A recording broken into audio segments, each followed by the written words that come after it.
Tino et le géant. Une histoire collaborative des ateliers Jouons avec les mots.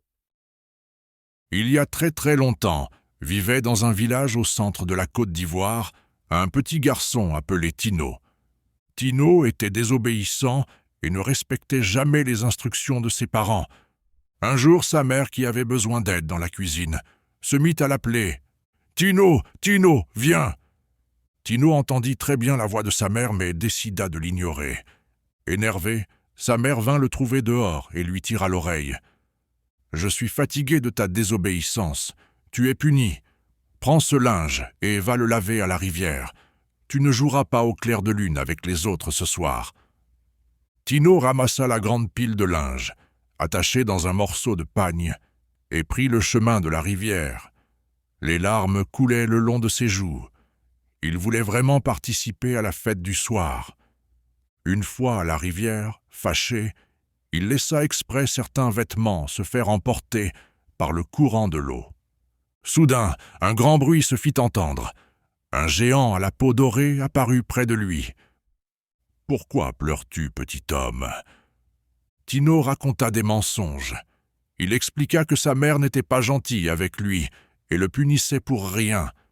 Le géant, qui savait toutes choses, regarda longuement Tino avant de lui dire « Va à la maison et demande pardon à ta mère. » Tino rentra à la maison mais ne présenta pas ses excuses.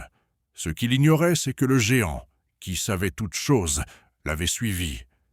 Déguisé sous l'apparence d'un oiseau, il avait vu l'attitude de Tino. Il décida de lui donner une bonne leçon, le captura dans son filet magique et l'emporta dans son royaume. Là-bas, il l'enferma dans une prison. « Je voulais te manger, mais ta mère a bon cœur. Tu resteras ici comme esclave, et je te ferai tout ce que tu as fait à tes pauvres parents. » Quand Tino suppliait le géant de le libérer, il ne l'écoutait pas. Tu vois à présent ce que ça fait quand tu n'écoutes pas tes parents. Quand il travaillait toute la journée et qu'il s'attendait à un bon repas, le géant lui donnait une toute petite assiette et versait le reste de la nourriture. Tu vois à présent comment tes parents souffrent pour te donner à manger, mais toi, tu te montres ingrat en jetant de grandes portions à la poubelle ou en disant que tu n'aimes pas ce qu'ils ont cuisiné. Petit à petit, Tino finit par comprendre ses mauvais agissements et supplia le géant de lui pardonner et de lui offrir une nouvelle chance.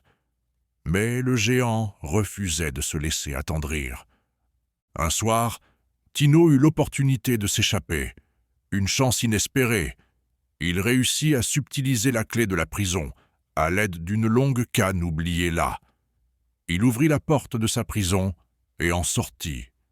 Mais au lieu de s'enfuir à toutes jambes, il se rapprocha du géant et le réveilla.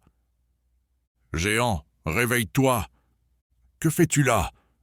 J'ai réussi à sortir de la cage, mais j'ai refusé de m'enfuir. Je veux que tu saches que j'ai compris tes conseils. J'ai vraiment changé. » Le géant sourit. « J'avais laissé la clé ici exprès pour te tester. Bravo, tu as vraiment compris la leçon. » Le géant raccompagna Tino chez lui. Personne ne le cherchait. Si le temps lui avait paru long dans le royaume du géant, sur la terre, il avait disparu depuis quelques minutes à peine. Il serra très fort sa mère dans ses bras. Elle le regarda, surprise. « Je t'aime, maman, je ne serai plus désobéissant. Je te promets d'être un gentil garçon. » Sa mère lui sourit et lui fit une bise sur la tête.